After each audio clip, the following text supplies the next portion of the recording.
నేటిదిన వాక్య ధ్యానం కొరకు మీకా గ్రంథము 7వ అధ్యాయము 18వ వచనంలో రాయబడిన ఆఖరి వాక్య భాగాన్ని చదువుకుందాం.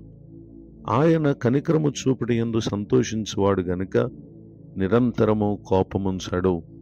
చదవబడిన ఈ వాక్య భాగంలోని దీవెన నా ప్రియులకు మీరందరూ పొందుదురుగాక. వాక్య ధ్యానం నిమిత్తం ప్రార్థన.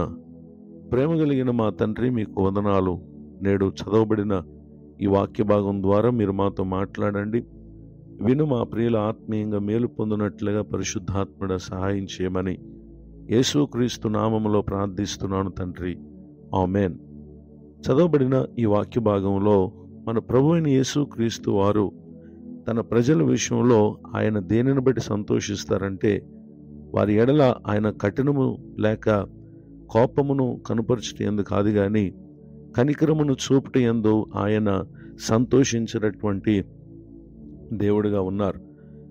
దేవుని కోపానికి గల కారణం ఏంటి అనంటే, దేవుని యొక్క వాక్యం తెలియపరుస్తున్నటువంటి అనేక విషయాలలో యోనా గ్రంథం 1వ అధ్యాయము 2వ వచనంలో రాయబడినటువంటి వాక్యాన్ని చదివినట్లయితే, నినివే పట్టణస్థుల దోషము నా దృష్టికి ఘోరమాయను గనుక నీవు లేచి నినివే మహాపట్నమునకు పోయి దానికి దుర్గతి కలుగునని ప్రకటింపము అని తెలియచేయటం గమనించగలం. నిజమే, దేవునికి కోపం పుట్టించడానికి మానవుని కార్యాలు అవి ఆయన దృష్టికి దోషము, పాపము, అవిధేయత దేవునికి కోపం పుట్టించేటటువంటి కార్యాలు.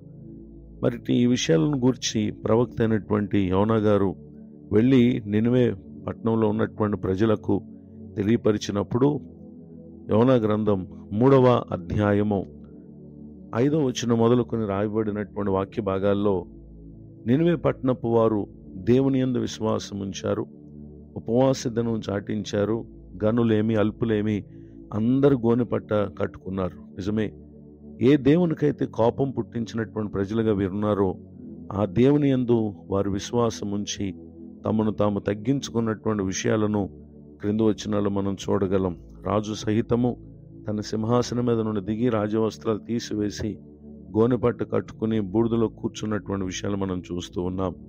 వారు ఆ విధముగా చేయట యందు 10వ వచనంలో, ఈ నినివే వారు తమ చెడు నడతలను మానుకొనగా వారు చేయుచున్న క్రియలను దేవుడు చూచి పశ్చాత్తాప్తుడై వారికి చేదనంత మాట ఇచ్చిన కీడును చేయక మానెను. చదవబడినటువంటి వాక్య భాగంలో మనం చూస్తూ ఉన్నాం, ఎప్పుడైతే వారు దేవునికి కోపం పుట్టించేటటువంటి జీవితాన్ని ప్రభు సన్నిధిలో పశ్చాత్తాపడి ఒప్పుకుని విడిచిపెట్టారో ఆయన వారి యందు కనికరం చూపారు.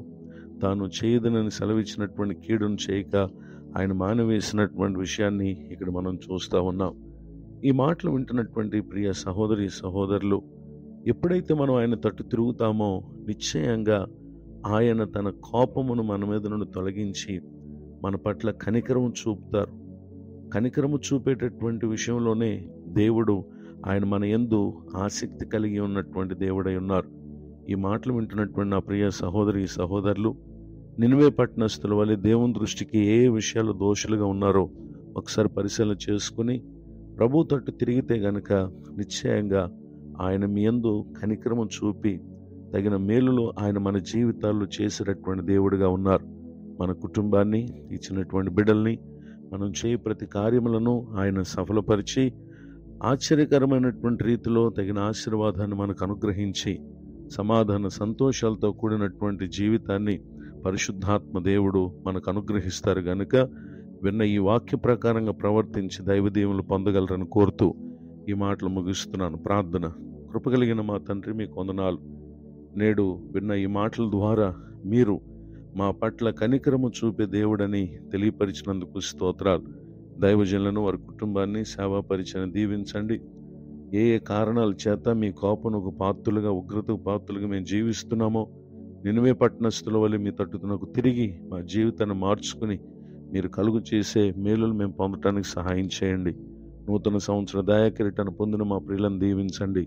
నేడుదన్న దీవెనలు సమస్త విషయాలు అనుగ్రహించి మేలు కలుగు చేయమని యేసుక్రీస్తు నామములో ప్రార్థిస్తున్నాను తండ్రి, ఆమేన్. తండ్రి, కుమార, పరిశుద్ధాత్మ దేవుడితోనే నడిపించునుగాక, ఆమేన్.